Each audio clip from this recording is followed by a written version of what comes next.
اعوذ باللہ من الشیطان الرجیم بسم اللہ الرحمن الرحیم۔ السلام علیکم ناظرین، میں ہوں محمد الیاس اور آپ دیکھ رہے ہیں الیاس نالج 482۔ ناظرین، آج میں آپ سے خرگوش فارمنگ کے حوالے سے موٹی موٹی باتیں شیئر کروں گا۔ ناظرین، خرگوش ایک چھوٹا سا خوبصورت جانور ہے۔ اس کا گوشت نفیس اور بکرے کے گوشت کے ذائقے سے ملتا جلتا ہے۔ خرگوش کی افزائش کرنا بہت ہی آسان ہے۔ ان کو مرغیوں کی طرح بیماریوں کا امکان بھی کم ہوتا ہے۔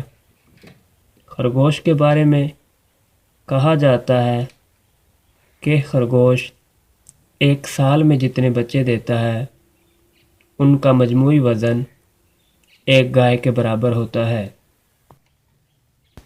اور اگر 3 خرگوش 2 مادہ اور ایک نر پال لیا جائے تو ایک چھوٹے سے گھرانے کے لیے سال بھر کا گوشت مہیا کرنے کے لیے یہ کافی ہے۔ خرگوش کو پنجرے میں بھی آسانی کے ساتھ پالا جا سکتا ہے۔ ان کے گھر کاٹن، مٹی یا اینٹوں وغیرہ سے آسانی کے ساتھ بنائے جا سکتے ہیں۔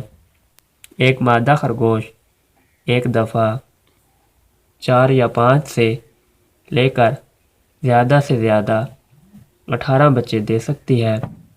ایک مادہ خرگوش سال میں تقریباً 8 سے 10 مرتبہ بچے دیتی ہے، جو کہ سال میں 100 کے قریب بن جاتے ہیں۔ خرگوش کے بچے 8 سے 10 ہفتے میں 2 سے 3 کلوگرام کے ہو جاتے ہیں۔ کے چھوٹے بچوں کو آرام اور گرمی پہنچانے کے لیے نرم گھاس وغیرہ کا استعمال کیا جاتا ہے۔ خرگوش ہری گھاس شوق سے کھاتے ہیں۔ اناج اور سبزیاں وغیرہ، گاجر، شلجم، پالک وغیرہ بھی ان کو دیا جا سکتا ہے۔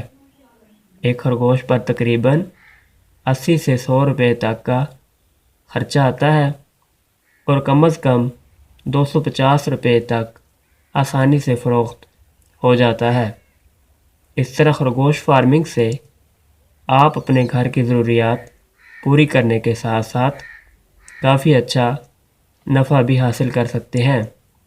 میرا مشورہ ہے کہ خرگوش فارمنگ آپ چھوٹے پیمانے سے شروع کریں۔ اس طرح آپ کو جب تجربہ ہو جائے گا تو آپ اسے بڑے پیمانے پر شروع کریں۔ امید ہے کہ آپ کو میری یہ ویڈیو پسند آئی ہوگی۔ اگر پسند آئی ہو تو ویڈیو کو لائک ضرور کریں اور شیئر کرنا بھی مت بھولیں۔